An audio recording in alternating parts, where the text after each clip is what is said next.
You need to work harder. You need to discipline your mind better. We need to help people more than just saying it's okay. It's okay that you're not willing to help yourself out. That's not okay. It's not okay. It's not acceptable. Even though it's your life, if that's acceptable, that's unacceptable. And there's a lot of people in this world, me included, that if I accepted that, I wouldn't be anywhere. So yeah, a lot of people just, they start creating a narrative about themselves that make it okay. The ultimate get out of jail free card. And now the world is set up to have so many get out of jail free cards. Number one, you've got to work on yourself. It's very important that you engage in an ongoing process to develop you. Spend more time on yourself than what you've been spending. It's very important. You owe that to yourself. You'll get scared sometimes. Your mind will go blank on you. Some people you will allow to unnerve you. And you wonder, what's wrong with me? I'm not crazy. That's why you've got to learn to make a conscious, deliberate, determined effort to stand up inside yourself. Working on yourself, watching that inner dialogue, it will determine the quality of your life. I don't believe this. I know this. Happiness for most people is temporary. So success without fulfillment, that's called failure. If you know somebody who's got everything they thought they wanted and they're not fulfilled, they got a real problem. So what's going to make you fulfilled? Finding your gift, contribution.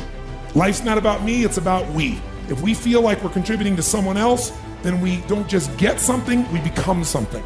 And what you get never makes you happy long term. Who you become makes you very happy or very sad. So part of that art of fulfillment is, what's my contribution?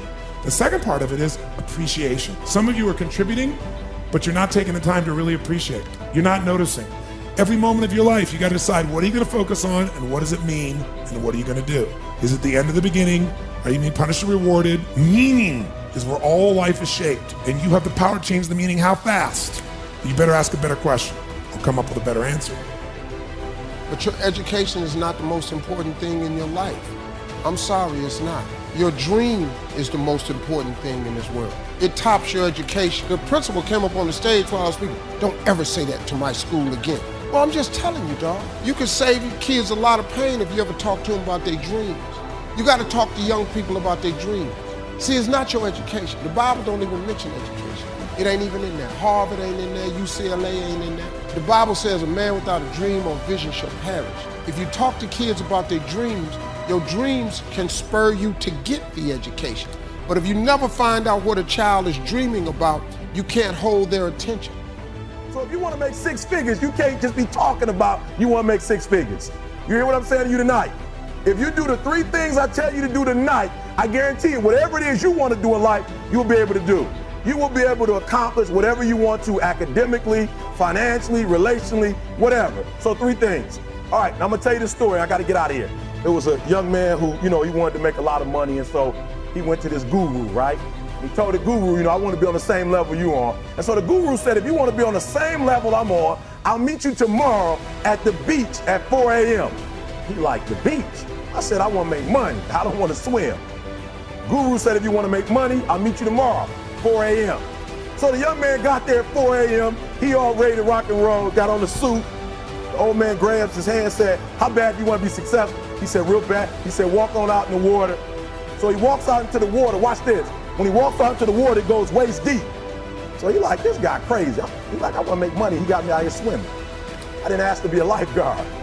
I want to make money. He got me in. So he said, come out a little further. Walked out a little further. Then he had it right around this area, the shoulder area. So this old man crazy. He's making money, but he crazy. He said, come on out a little further. He came out a little further. It was right at his mouth. My man like, I'm about to go back in here. This child is mine. So the old man said, I thought you said you wanted to be successful. He said, I do. He said, walk a little further. He came, dropped his head in. He had him held down.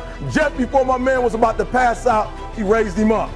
He said, I got a question for you. Somebody answered the question for me. He said, when you were underwater, what did you want to do? I said, I wanted to breathe. He told the guy, he said, when you want to succeed as bad as you want to breathe, then you'll be successful.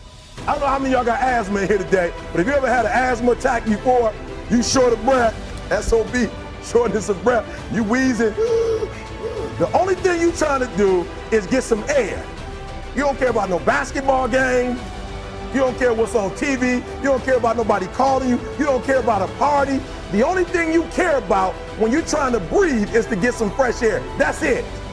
And when you get to the point where all you want to do is be successful as bad as you want to breathe, then you'll be successful. And I'm here to tell you, number one, that most of you say you want to be successful, but you don't want it bad. You just kind of want it. You don't want it badder than you want to party. You don't want it as much as you want to be cool. Most of you don't want success as much as you want to sleep.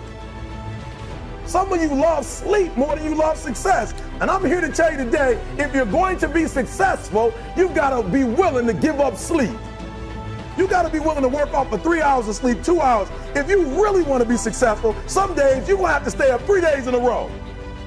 Because if you go to sleep, you might miss the opportunity to be successful. That's how bad you got to want it. Listen to me. You got to want to be successful so bad that you forget to eat.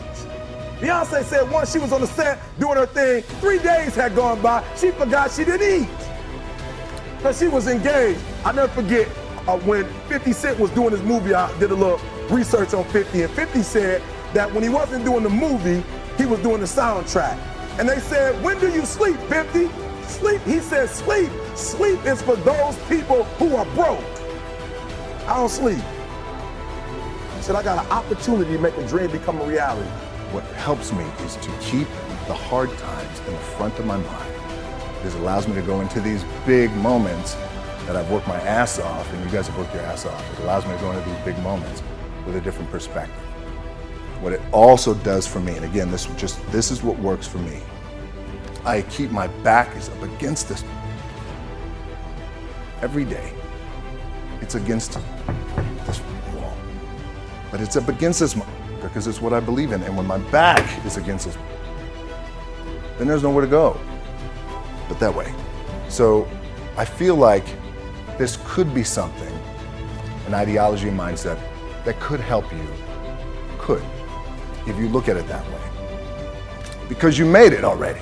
We made it. We're successful boys, and we're lucky boys to be where we're at. Well, you guys made it. Everybody's rich in the room. Nobody's gonna get evicted anymore. Anything you got, there's no more money problems, right? You got a lot of hands out now. Hey, can I get a little bit? Can I get a little bit? Right, that happens. But when you make it, for me, I need this. I need this. So every day, my back is up against this, and this is how I operate. Now, doesn't mean you don't smile, doesn't mean you don't laugh and joke, right? You're happy, I'm a happy guy. But when it comes to business, and when it comes to executing, it's up against this. And I gotta go that way. And I don't give a who is in front of me. They're not gonna stop me.